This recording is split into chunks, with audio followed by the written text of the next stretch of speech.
The massive chamber of the Galactic Council was filled with worried voices. Representatives from dozens of different worlds sat in their special seats, each one designed for their unique body shapes. The air felt heavy with fear and desperation. Ambassador Kethver of the Zilani Federation stood at the center of the room. His body was made of living crystal that normally glowed with a soft blue light, but today that light was dim and flickering. His hands shook as he prepared to speak to the gathered aliens. For 3 months, the Vorthic Empire had been destroying everything in their path. World after world had been turned to ash and dust. The Vorthak ships were massive black vessels that looked like death itself moving through space. When they arrived at a planet, nothing survived. "Honored members of the Council," Kethver began, his voice echoing through the huge chamber. "We have tried everything. We sent diplomats to speak with the Vorthak. They killed them. We offered them tribute and resources. They took everything and still attacked our worlds." The various alien species shifted uncomfortably in their seats. Some had tentacles that writhed nervously. Others had multiple eyes that darted around the room. All of them knew about the Vorthic Empire and their terrible reputation. "Our military fleets have been destroyed," Kethver continued, his crystal body dimming even more. "The hegemony, our strongest ally, has refused to help us. They say the Vorthak are too powerful, too dangerous to fight. They have retreated to their core worlds and left us to die." A heavy silence fell over the chamber. The only sound was the quiet hum of the translation devices that allowed all the different species to understand each other. Chancellor Vexith, the leader of the council, leaned forward in his chair. He was a massive creature with 6 eyes and thick, armored skin. His voice was deep and rumbling like distant thunder. "Ambassador Kethver," he said carefully, "what exactly are you asking of this council?" Kethver's form flickered with grief and desperation. "We are asking for military aid. Any ships, any weapons, any help that any species can provide. Our scientists have calculated that the Vorthic fleet will reach our homeworld in 3 standard months." He paused, and when he spoke again, his voice was barely a whisper. "If they reach our homeworld, the Zilani people will cease to exist. Our entire civilization will be nothing but a memory." The chamber erupted in nervous chatter. The representatives spoke in dozens of different languages, creating a chaos of sound. Some species clicked their claws on their chairs. Others made whistling sounds through breathing holes in their heads. The Draknari representative, a tall creature with scales and sharp teeth, stood up. "The Vorthic Empire has never been defeated in battle. They have destroyed civilizations that were far more advanced than the Zilani. What makes you think anyone here can help you?" "Because," Kethver said, his voice growing stronger, "we have to try. If we do nothing, we all die. If the Vorthic finish with us, they will not stop. They will keep expanding, keep destroying, until every world in this galaxy belongs to them." The truth of his words hung in the air like a dark cloud. Everyone in the chamber knew he was right. The Vorthic Empire had been growing stronger for decades. They had conquered hundreds of worlds and showed no signs of stopping. From the far corner of the chamber, where the newer member species sat, a clear voice cut through the noise. "The Terran Federation will provide assistance." Every head in the chamber turned to look at the human section. Captain Jake Morrison stood calmly in his simple military uniform. It was dark blue with silver buttons and looked plain compared to the elaborate clothing worn by other species. Next to him, Ambassador Lisa Carter nodded in agreement. The chamber fell completely silent. Then, slowly, the whispers began. "Did the humans say they would help? Are they insane?" "Humans have been in the council for only 5 years. Their technology is primitive. Their ships are tiny." Chancellor Vexith raised one of his large hands for silence. "Captain Morrison," he said, his voice careful and measured, "while the council appreciates humanity's willingness to help, perhaps you should speak with your government before making such promises." The Chancellor's 6 eyes studied the human. "Captain, the Vorthic Empire has destroyed civilizations that had technology far more advanced than Earth's. They have weapons that can crack planets in half. Their ships are the size of cities." Captain Morrison smiled, and there was something in that expression that made several aliens take a step back. It was not a friendly smile. It was the smile of a predator who had just spotted prey. "Chancellor," Morrison said, his voice calm and steady, "I have already been in contact with Earth Command. The decision has been made. Humanity accepts the Zilani Federation's request for military aid." Ambassador Carter stood up beside him. She was a small woman with gray hair and kind eyes, but when she spoke, her voice carried the authority of someone who had seen many battles. "We understand the risks," she said. "We understand that the Vorthak have never been defeated. But the Zilani people ask for help, and humans do not abandon their friends." The Thrakari representative, a creature that looked like a giant insect, clicked its mandibles together. "Humans, your species has been part of this council for such a short time. You do not understand the true power of the Vorthak Empire. Your largest warship," added the Kallian ambassador, "is smaller than a Vorthak fighter craft. Your weapons cannot even penetrate their shields. This is not bravery, this is suicide." Captain Morrison's smile grew wider. "Perhaps, but suicide or not, we gave our word. Earth will send ships to help defend Zilani space." Ambassador Kethver felt a strange sensation in his crystal body. It was hope, but also confusion. He had studied the human species when they first joined the Council. They were newcomers to space travel. Their technology was decades behind the galactic standard. Their ships were small, and their weapons were primitive, but there was something in the way Captain Morrison spoke, something in the calm confidence of Ambassador Carter, that made Kethver wonder if there was more to humanity than anyone realized. "Captain," Kethver said, his voice shaking slightly, "are you certain about this? The Vorthak will show no mercy. They will destroy every human ship without hesitation." Morrison looked directly at him, and Kethver saw something in the human's eyes that he had never seen before. It was not fear or doubt. It was something cold and hard and absolutely certain. "Ambassador," Morrison said quietly, "you asked for help. Help is coming." The human captain touched a device on his wrist and spoke into it. "This is Captain Morrison to Earth Command. The Zilani have formally requested military assistance. Authorization granted for immediate deployment." A voice crackled back through the device. "Copy that, Captain. Admiral Sullivan is already preparing the task force. They'll be ready to jump in 6 hours." Chancellor Vexith leaned back in his chair. "Captain Morrison, how many ships is Earth sending?" 12. The chamber erupted in shocked gasps and alarmed chatter. 12 ships against the most powerful military force in the galaxy? It was madness. 12 ships? The Draknari representative hissed. "The Vorthak fleet has over 200 dreadnoughts." Captain Morrison shrugged. "Then it should be an interesting fight." As the council session ended and the various species filed out of the chamber, many of them shook their heads sadly. The humans were brave, but bravery alone would not stop the Vorthak Empire.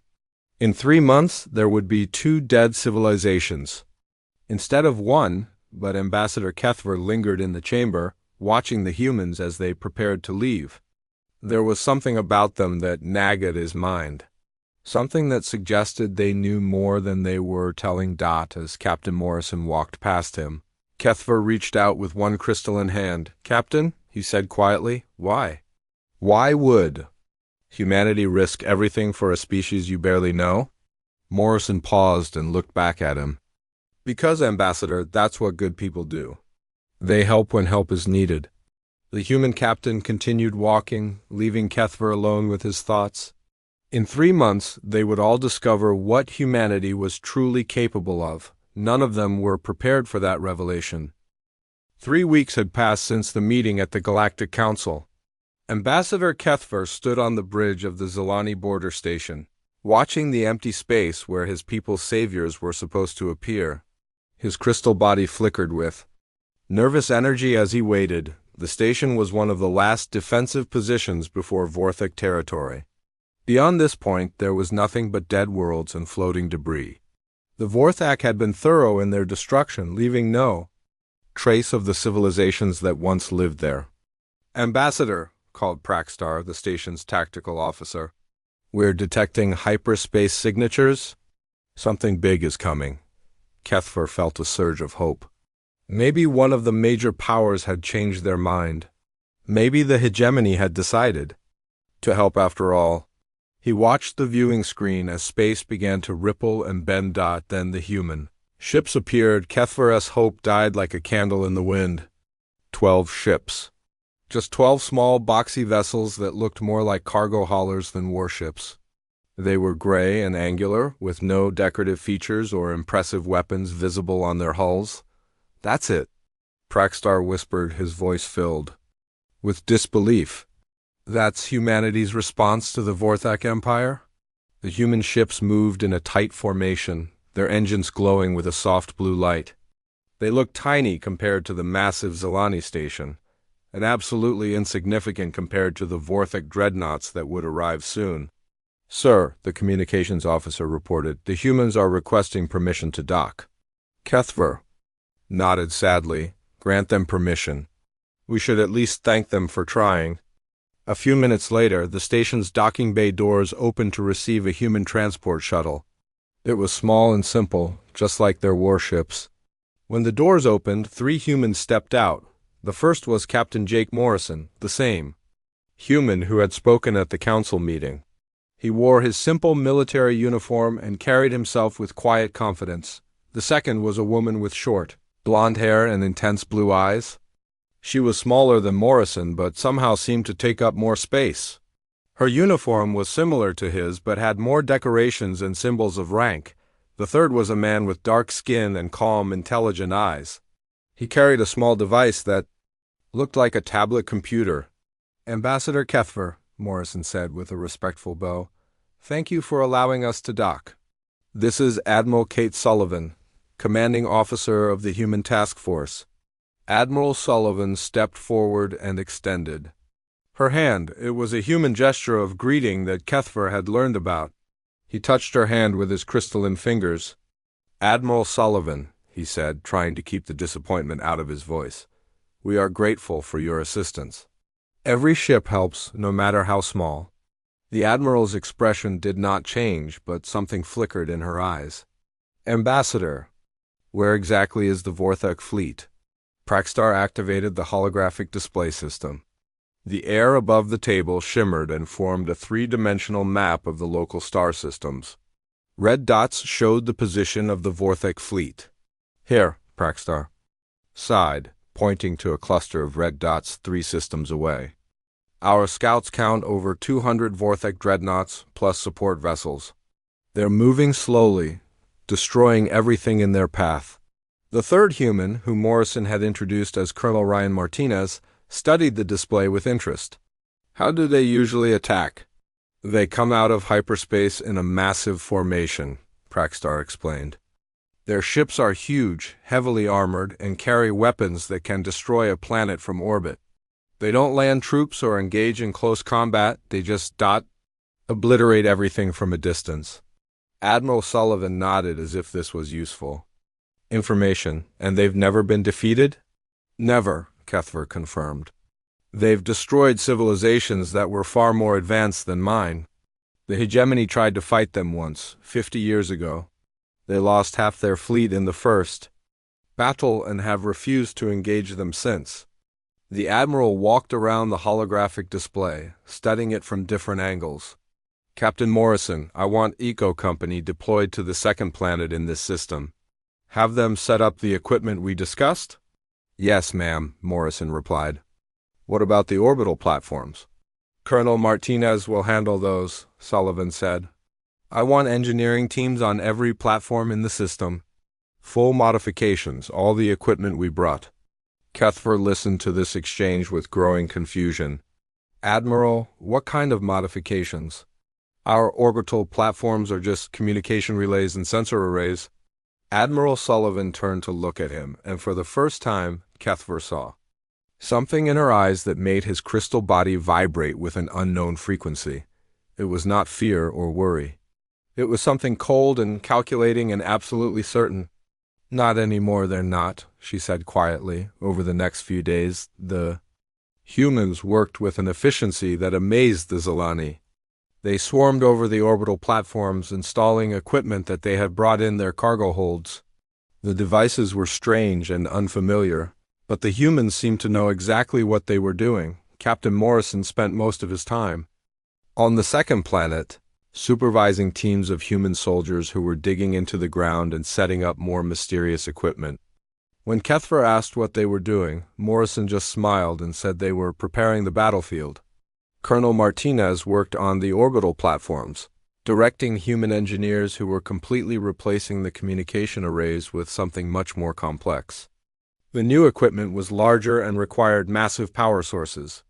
"Colonel," Kethver asked during one of his visits, "what exactly are you installing?" Martinez looked up from his work, his face covered in sweat and grease.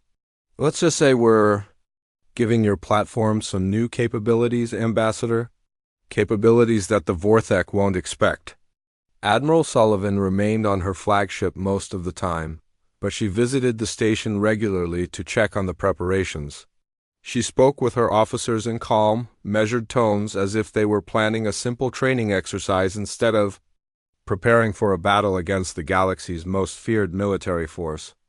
"Admiral," Kethver said during one of these visits, "I have to ask, do you really think 12 ships can defeat the Vorthek Empire?" Sullivan poured herself a cup of a dark liquid that humans called coffee. She offered some to Kethver, but he politely declined. "Ambassador," she said, sitting down across from him, "tell me about the largest military victory in Zilani history." Kethver was confused by the question, but answered anyway. "The Battle of Kreshtar, about 300 years ago. We defeated an invasion force of 50 ships with our fleet of 80 vessels. How many casualties did you take?" "About 1,200 killed, 3,000 wounded." "It was considered a costly victory," Admiral Sullivan nodded.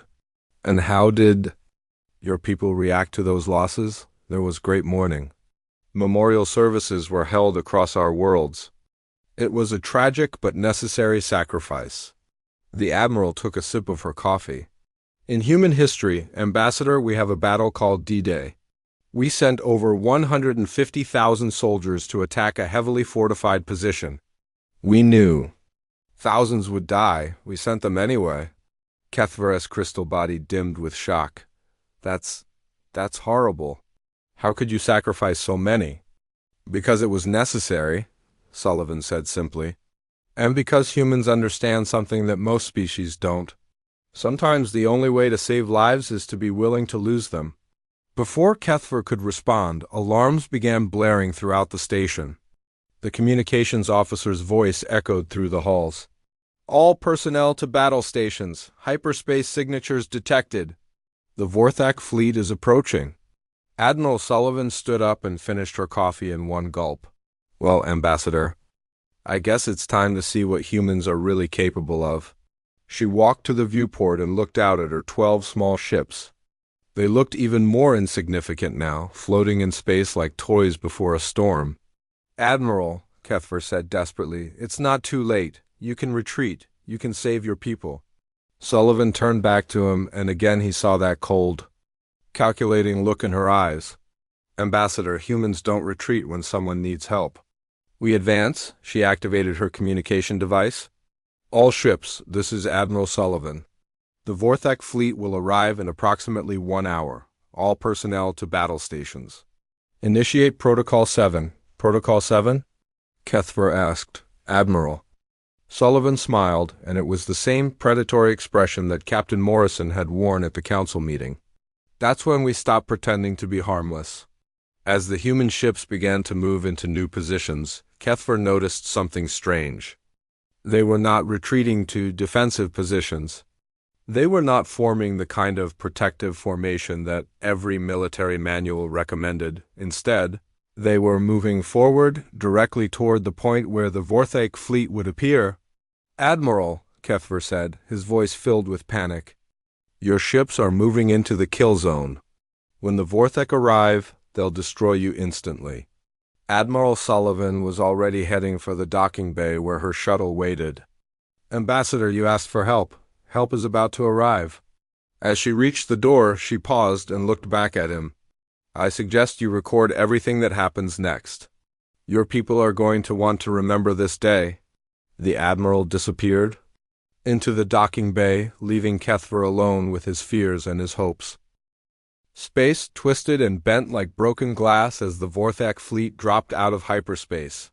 The massive, black ships appeared in perfect formation, their hulls gleaming with dark metal that seemed to absorb light itself. Each vessel was the size of a city, bristling with weapons that had turned 1,000 worlds into cosmic dust. War Marshal Gekthan stood on the bridge of his flagship, the Eternal Destroyer. He was a towering creature with 4 arms, razor-sharp claws, and eyes like burning coals. His body was covered in scarred armor that told the story of countless victories. "Status report," he commanded, his voice like grinding stone. 237 ships in formation, War Marshal," reported his tactical officer. "A smaller Vorthak with cybernetic implants covering half his face. All weapons are charged and ready. We detect minimal resistance." Gekthan looked at the display screen showing the pathetic defense before him. A few Zilani orbital platforms hung in space like broken toys. And there, floating between his mighty fleet and the cowering aliens, were 12 small ships. "Those are the reinforcements?" he asked, his voice dripping with contempt. "Yes, War Marshal. 12 vessels of unknown class.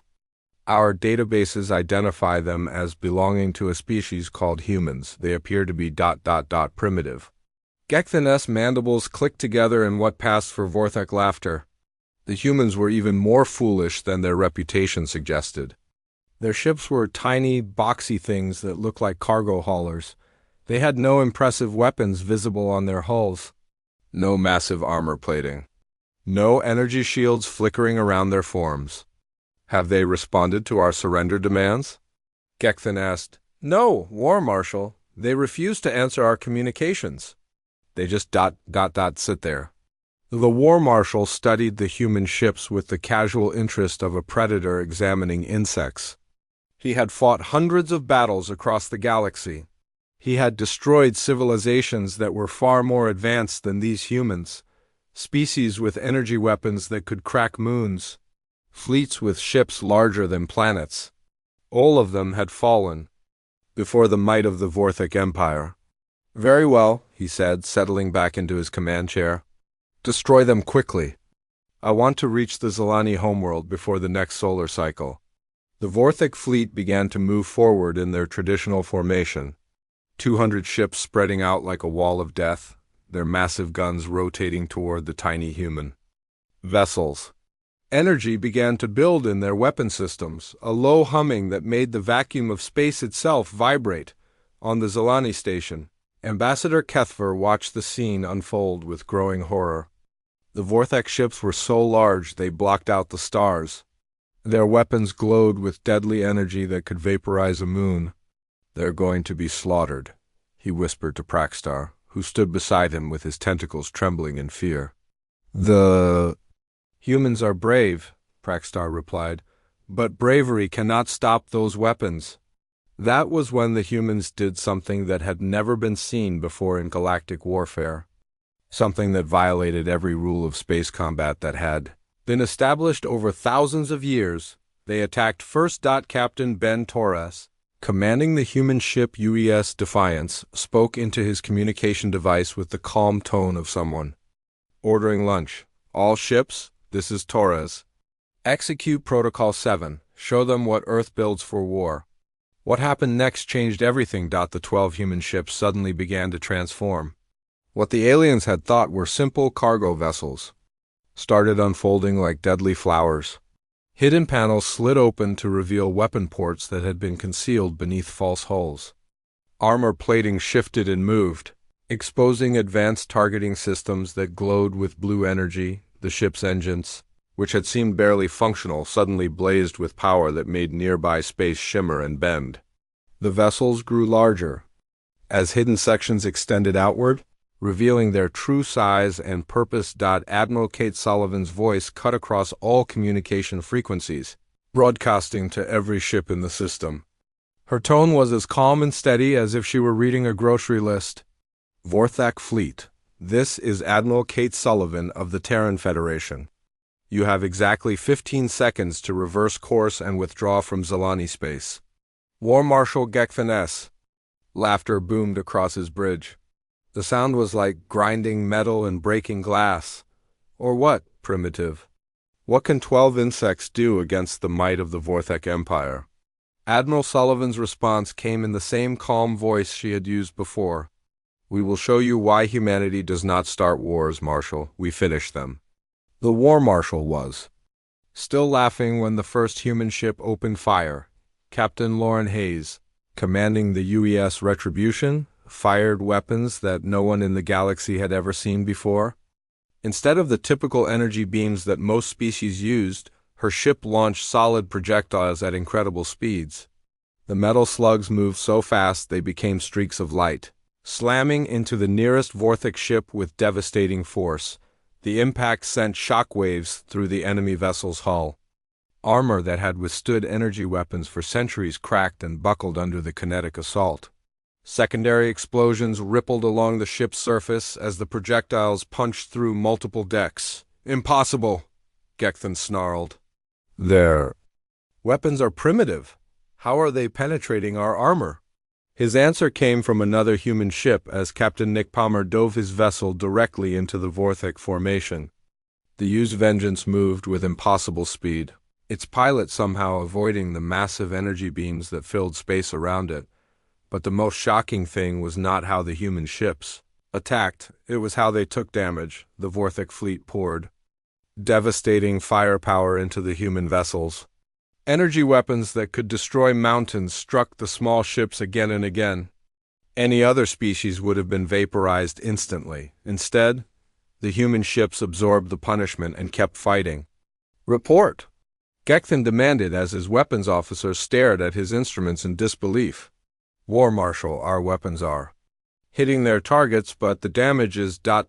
minimal. Their defensive systems are adapting to our attacks. What the Vorthak did not understand was that humanity had spent thousands of years learning how to take punishment.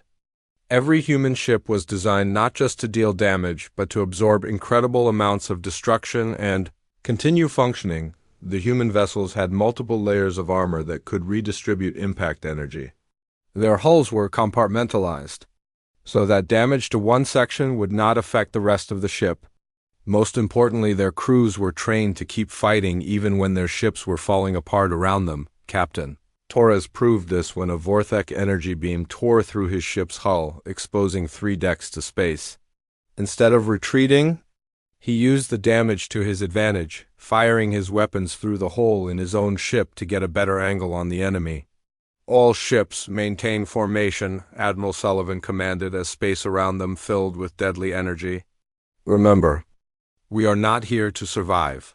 We are here to win. The human ships moved with a coordination that defied explanation.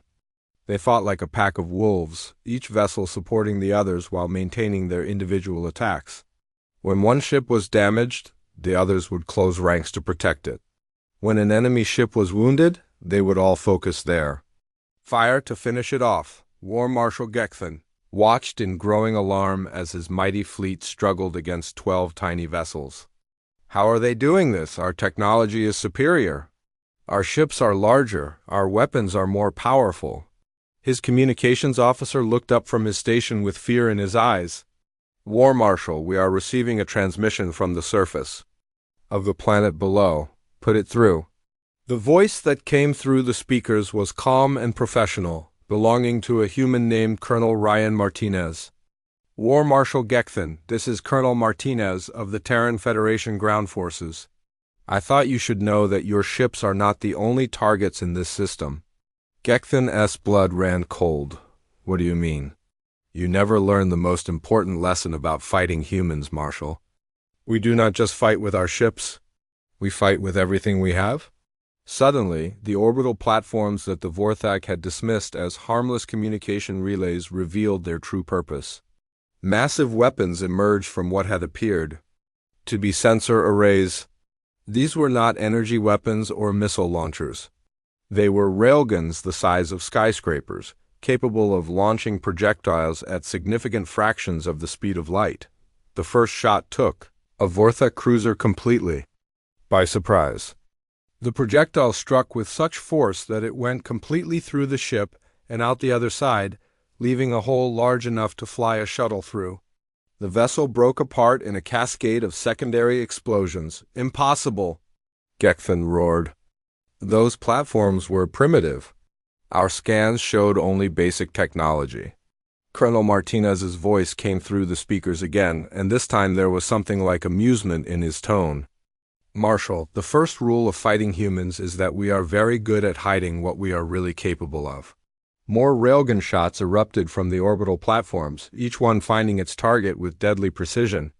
The Vortex ships, designed to fight at long range against energy weapons, had no defense against solid projectiles moving at relativistic speeds, but the worst was yet to come.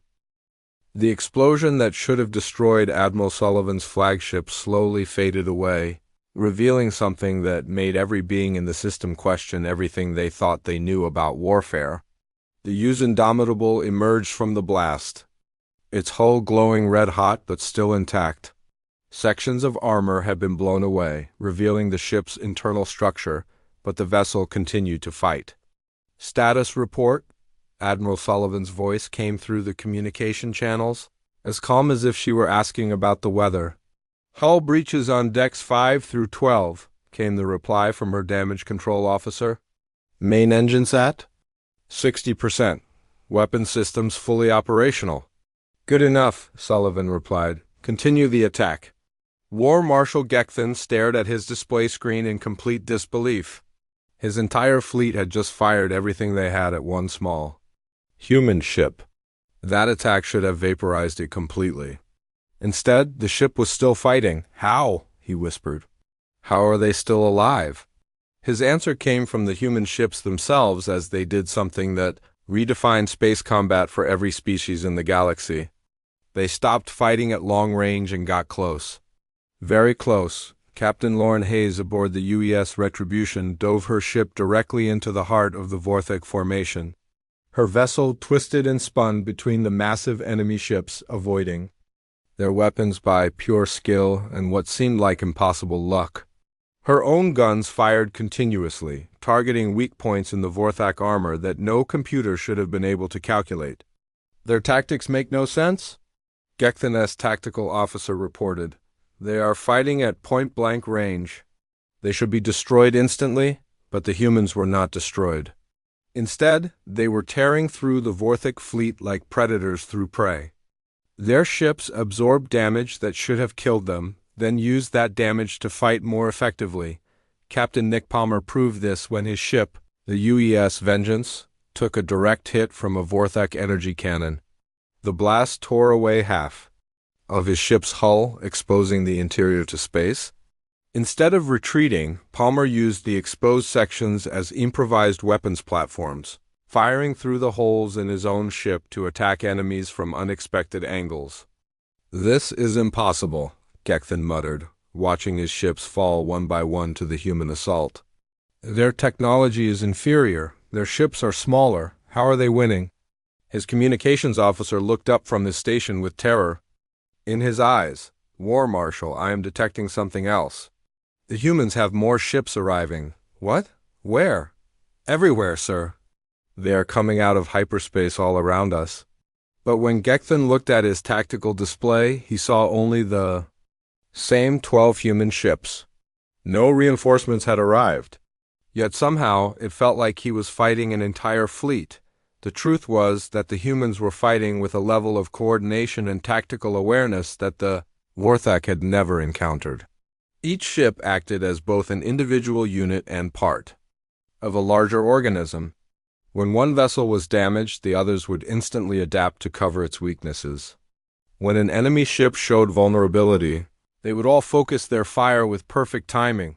Captain Ben Torres demonstrated this when his ship, the Use Defiance, lost its main engines to a lucky Vortex shot. Instead of becoming a sitting target, the other human ships immediately formed a protective formation around him, while his crew worked frantically to repair the damage. "Engines back online in 3 minutes, Torres reported to Admiral Sullivan. "Take your time, Captain," she replied while her own ship engaged 3 Vortex cruisers simultaneously. We have this handled. War Marshal Gekthon watched his mighty fleet being systematically destroyed by 12 ships that should not have been able to scratch his paint. His vessels, each one a masterpiece of military engineering, were being outfought by primitive craft with inferior technology. War Marshal, his weapons officer called out, we have lost 17 ships. The humans have lost none. None? Gekthon roared. That is impossible. I have watched their ships take direct hits. Yes, sir, but they keep fighting. Their damage. Control capabilities are beyond anything in our databases. What the Vorthak did not understand was that humans had a different relationship with destruction than any other species in the galaxy. While other races built ships to avoid damage, humans built ships to survive damage.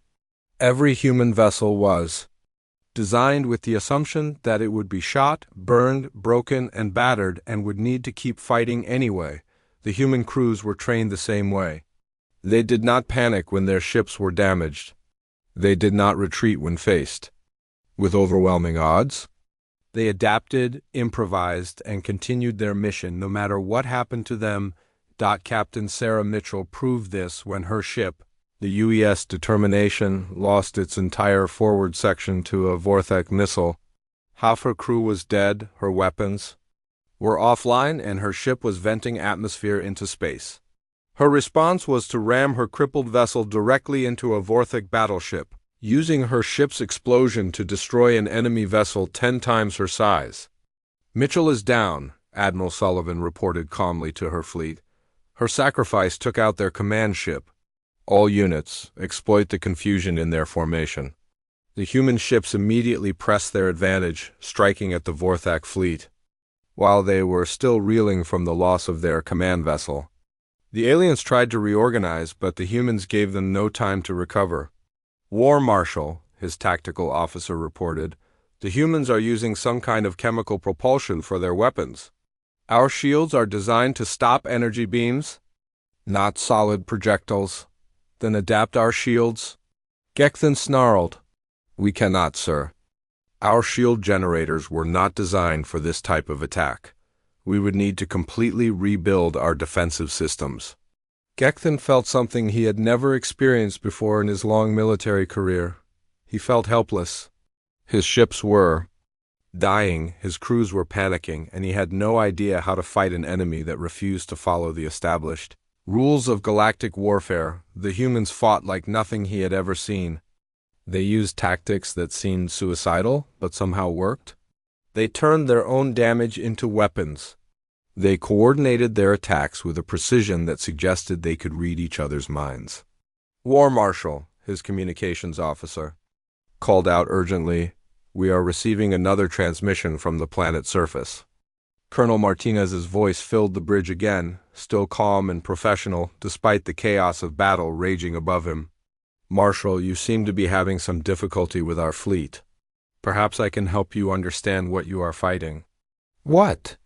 Are you? Gekthon demanded, his voice filled with rage and fear. We are humans, Martinez replied simply. We are the species that spent 10,000 years learning how to kill each other more efficiently. We are the people who turned warfare into an art form.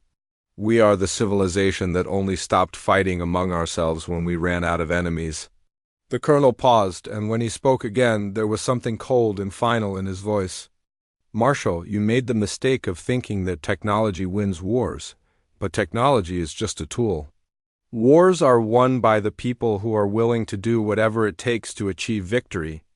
As if to prove his point, Captain Torres completed his repairs and rejoined the battle with a vengeance. His ship, the UES Defiance, had been modified during the brief repair period. His crew had removed all non-essential systems and converted them into additional weapons. The ship was now less survivable, but far more deadly. Admiral, Torres reported, I am ready to continue the mission. Good to have you back, Captain, Sullivan replied as her own ship engaged 2 Vorthak dreadnoughts at once. Target their flagship. Let's end this. The remaining human ships converged on the Eternal Destroyer, War Marshal Gekthon's massive flagship. The Vorthak vessel was larger than all 12 human ships combined. armed with enough weapons to destroy a moon and protected by shields that had never been penetrated. None of that mattered. The human ships attacked the flagship from all directions, using tactics that seemed to come from the minds of madmen. They used their own ships as weapons, ramming into the larger vessel to create openings for other ships to exploit. They fired through their own hulls to get better angles. They detonated their own ammunition stores to create improvised bombs. "War, Marshal," his bridge crew reported with growing panic. "Our shields are failing. Our armor is compromised." "Multiple hull breaches on all decks?" Gekthon looked around his bridge and saw fear in the eyes of warriors who had never known defeat. His mighty flagship, the terror of 100 worlds, was being torn apart by 12 small ships whose crews seemed to feel no fear at all. "All remaining ships," he commanded, his voice breaking with desperation, "retreat to hyperspace. We cannot win this battle." But even as his surviving vessels prepared to flee, Admiral Sullivan's voice cut through the chaos one more time. Her ship was burning, her fleet was battered, but her voice remained as steady and confident as ever. "Marshal, before you go, I want you to deliver a message to your empire. Tell them that the Zilani Federation is under human protection now. Tell them that any Vorthic ship that enters this space will be destroyed. Tell them that humanity has arrived in this galaxy and we do not lose wars." 6 hours after the battle began, War Marshal Gekthon found himself in a place he had never imagined possible. He was sitting in the detention area of a human starship, his hands bound with simple metal restraints that he could not break. The room was small and plain, with white walls and bright lights. There were no torture devices, no intimidation tools, nothing that suggested the humans planned to harm him. There was just a simple table, 2 chairs, and a human woman sitting across.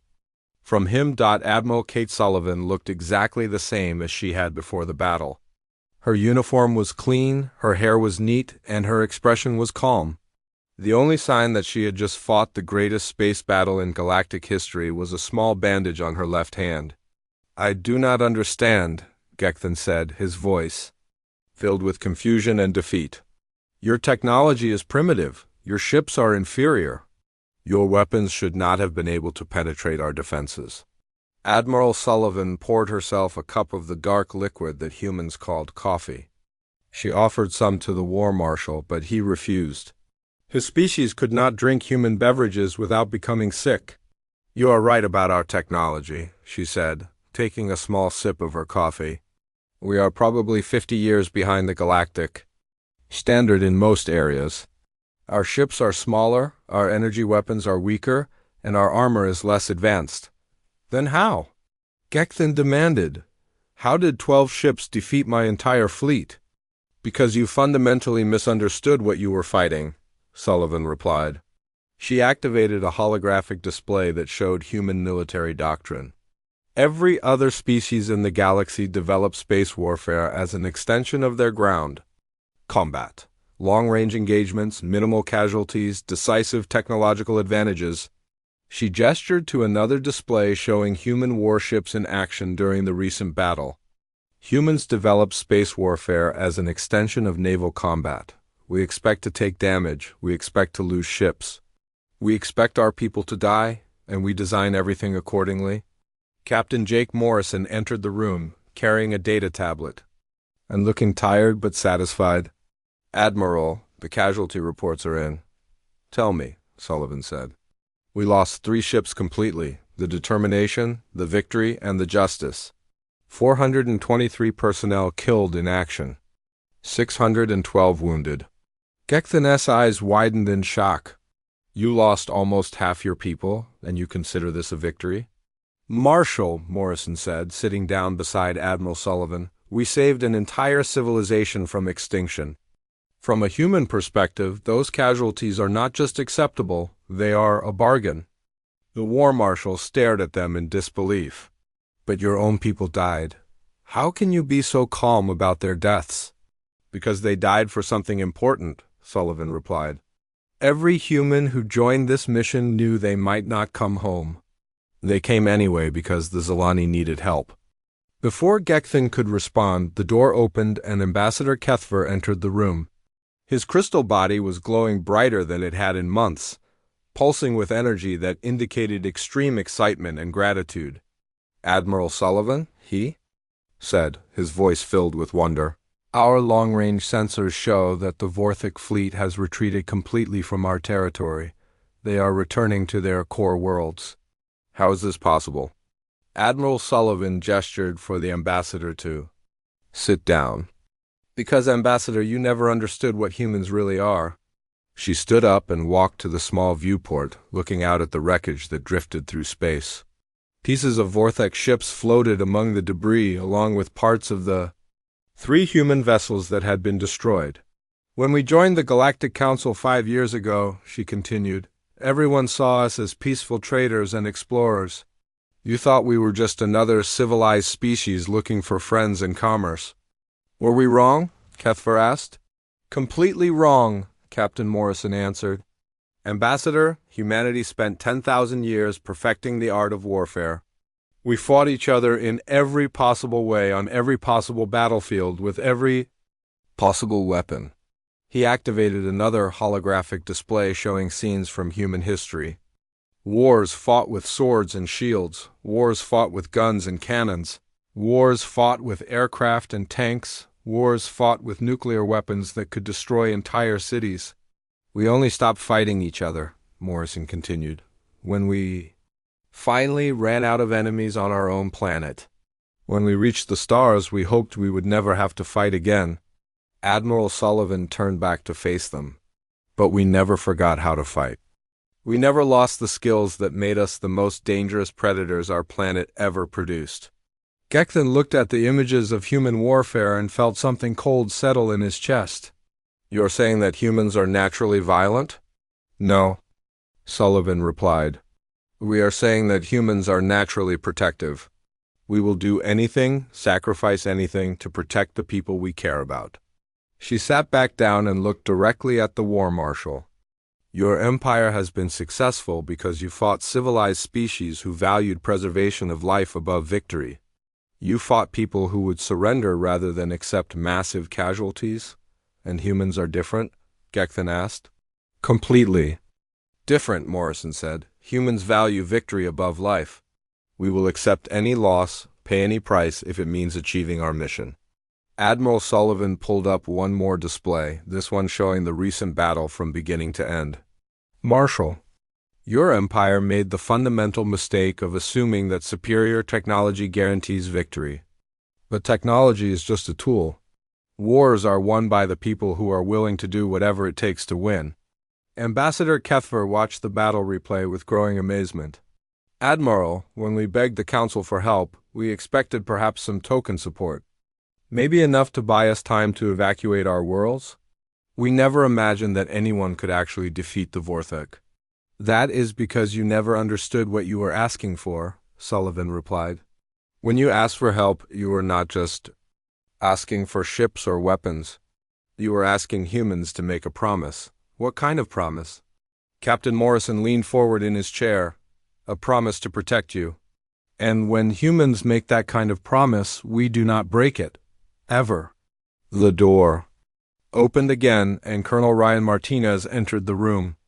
His uniform was dirty and torn, showing that he had been working hard on the planet below.